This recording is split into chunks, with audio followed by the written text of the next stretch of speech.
Hello ladies and gents, another video brought to you by AntsHQ. And today's video is going to be an introduction stroke care guide into my Camponotus sansabeanus and my Camponotus Sayi. Now you guys know that watch my videos regularly, especially if you watch my live streams, the ones I've done from home anyway, that I have got ants coming out my yin yang. I've got at least 30 plus colonies of ants, and that's not including my native test tube colonies that I've got to the side, as it were. So I've got a lot of ants, but only 3 of them are actually Camponotus, which is my Camponotus nicobarensis, my Camponotus paresis, and my Camponotus auraventurus, I think. Probably getting that wrong. And this is because I've got a terrible track record with Camponotus, to be honest. I've kept a lot of common Camponotus species and I've really struggled with them, so I tend to not really bother massively with Camponotus apart from a couple. I know what you're thinking, well, if that's the case, Hood, why have you got 2 new species of Camponotus? Well, this is a rarity for me. A retailer actually approached me and asked if I wanted an American species of Camponotus. I thought to myself, well, Camponotus are such great ants, and I just struggle with them, to be fair. I've got Camponotus curse. But AntsHQ approached me, and I then tossed and turned about what to get. I know you, Camponotus Sayi, are very fast growing, so they were one that I was kind of interested in because it's also content for you guys. But I was also interested in this sansabeanus because they're big carpenter ants. But I thought, slow growing, okay, but I really want them, so I decided to go for the sansabeanus. But little did I know, AntsHQ had other ideas.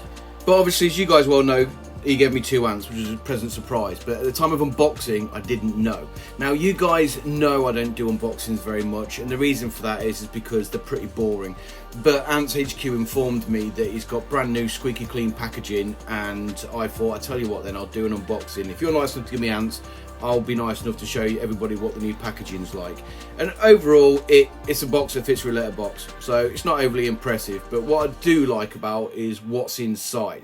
So when you open it up, I like the fact he's printed AntsHQ there. It's a little thing, but I like it. But it's got this foam stuff in it. And well, it's foam, isn't it? But what I like about it, it looks very clean. It looks very well presented. And if you look inside, I've obviously got the AntsHQ business card, of course, but I've got 2 colonies in there, which was a surprise for me. Wasn't expecting it. Now, if you look to the bottom right, which I think I'll pick up in a second, here we go. They're just some feeders. Yeah, not too bothered by them. Cool that they're there, but yeah, feeders are 10 to the pound these days. But if you look here, I pick up this Sayi. Now, the Sayi has got a pupae, which obviously you know from the picture, that's actually hatched now. But very cool, and I'll do a bit more about that in a second. And you've got the Camponotus sansabeanus, which is a big old beast to say the least. But I did speak to AntsHQ about this packaging because I was curious how he cut it out, and it's actually sent off to a company that laser cut it for him to his designs and send it back to him. So I just think it looks really sweet, to be honest. Now, I'm not just saying this because it's free stuff and it's from AntsHQ. I generally like this packaging. I love the minimalistic look to it. I like the fact that it's functional and it does the job really well. Now, to the point of fact, I'm actually keeping my ants in this setup because it's obviously foam, so it absorbs the vibrations, and it's going to be dark in there. So at the moment, I've not actually taken them out of this packaging. I've left them in there. Now, it's going to be a bit different now because the Sayi has actually got a worker, but I'm still going to keep her in here for now. I am going to feed her in a bit, and you'll probably see that in this video. But I'm going to keep her in there for now because she's only got 1 worker. But there is pupae, you'll see in a minute with some more close-up footage. So I will be touching it out towards her soon.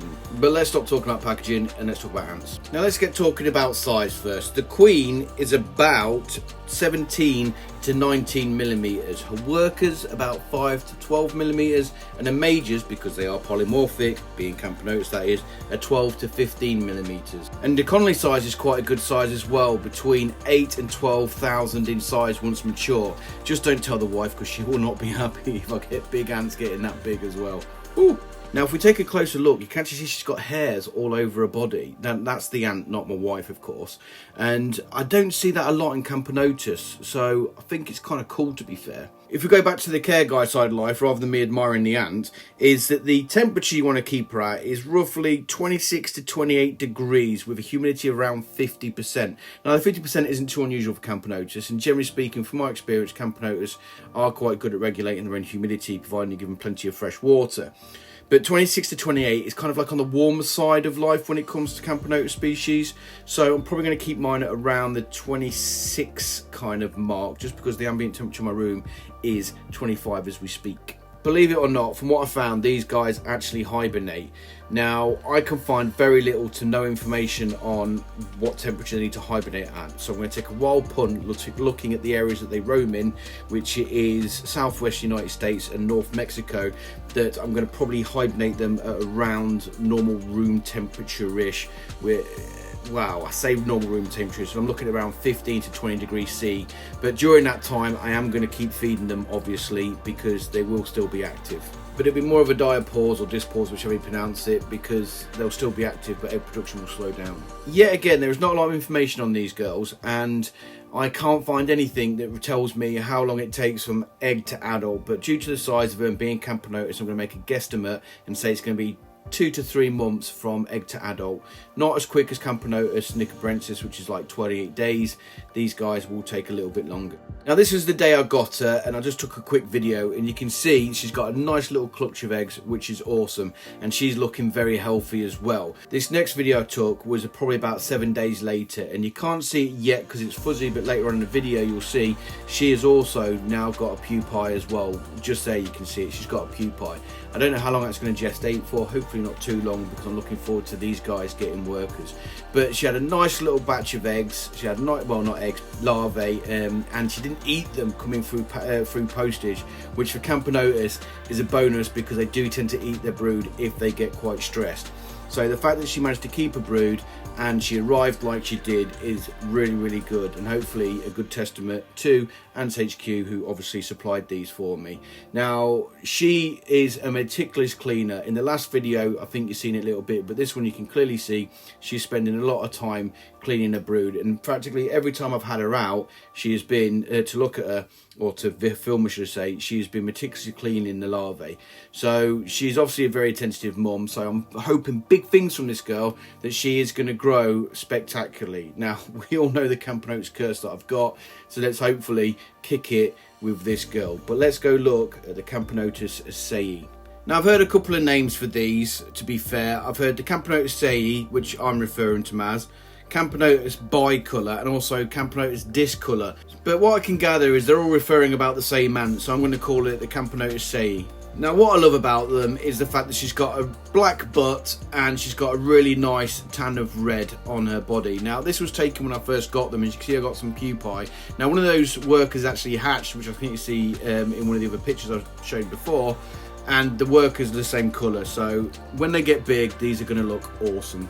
Now, these are relatively fast growing. We're talking like nicobrensis style growing, with egg to adult in about 28 days. And it's probably because she's so small. Believe it or not, for a Camponotus, she's tiny. She is only 13 millimeters in size. Now, that's even smaller than a nicobrensis. It's tiny. Her workers are only going to go from 4 to 7 millimeters, with her majors being around 10 to 12 millimeters. So relatively small for a Camponotus species. Their temperature requirements are 25 to 28 degrees and a humidity of 40%. Now, that's fairly low for a Camponotus, but not too fussy, fairly easy to maintain. Now, these guys yet again do hibernate, but I can yet again find very little information on it. So they come from Western United States.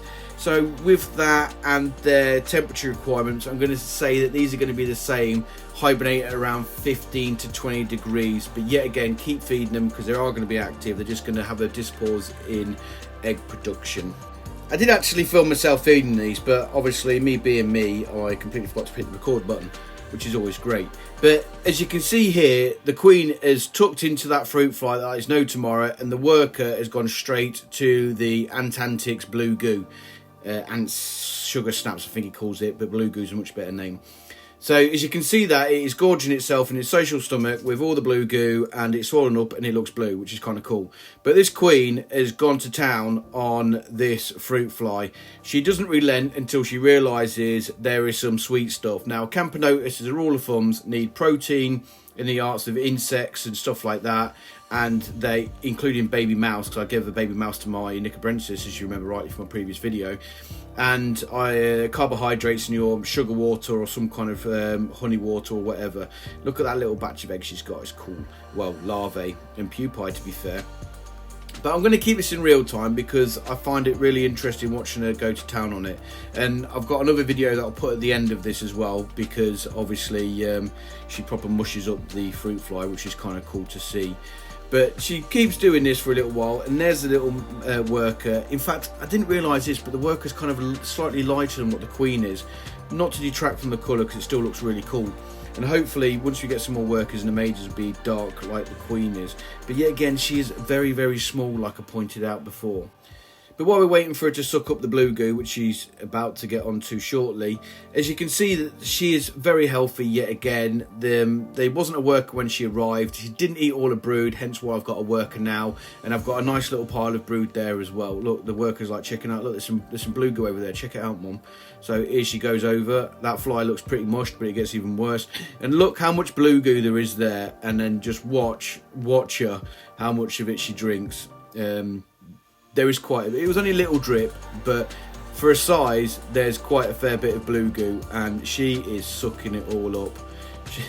Literally, she takes it all. I'm not even joking. Just sit and watch her. I'll shut up so you can watch.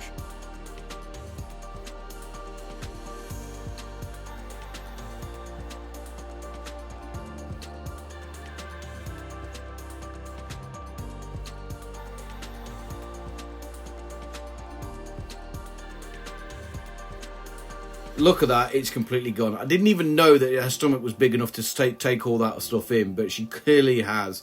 Now, I'm glad the worker got there before she did, because there would have been nothing for the worker. And if there's nothing for the worker, that means there's nothing for the brood and the larvae as they develop. So she is a greedy, greedy cow. I'm not sure if you just missed it, but the worker had a bit of a dab at the fruit fly as well, not realising it was there and not noticing, so it did a bit of a defensive jab bite to see if it reacted to it, and clearly it's dead because the queen's already had gone to town on it and I've already squished it. And you can see the blue goo shining through her social stomach as well in her abdomen, but she is going to look really cool. I can't wait for these to develop. I do love this red kind of tone you get with ants, and I mean, you know, my Messina minor Hesperius, which I really love as well, because they've got a very much like a black body, a black abdomen, and a really deep red colour to their body and heads, and I love that kind of look in ants. I don't know why, but I do love it. But yeah, if we go back to the brood, which we'll have a look at now, you'll see that she's got some younger larvae, and she's got 4 pupae there as well, and some just coming out of eggs turning into larvae as well. So really healthy queen yet again, really healthy colony from AntsHQ. I totally appreciate it, matey. I'm really pleased with these queens. They both look absolutely fantastic. But she's just about to turn her attention back to the fruit fly. Now, I find this really interesting, so what I'm going to do is shut up and then watch this video and another one which I recorded with a slightly zoomed in look, and so you can watch her devour this fruit fly.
I must admit, I'm really pleased with this Connolly and the other Connolly as well. So I do say a big thank you to AntsHQ. Like I said before, it's not often retailers actually approach me about doing collabs and stuff like that, and I don't actively go out saying, hey, I'm a YouTuber, I'm a content creator, give me free stuff, because that's not my style. I'd rather pay for my stuff, but I do appreciate when people send me free stuff like AntsHQ has. Now, I've ordered from him before and I've never had any issues, and he's one of the retailers. I only have a select retailers I go to because I'm a bit stubborn like that, and AntsHQ is definitely one of them, along with Antantics, Ants Davy and the Ant Lady are generally the only people that I go to for ants, and that's because I trust them as retailers.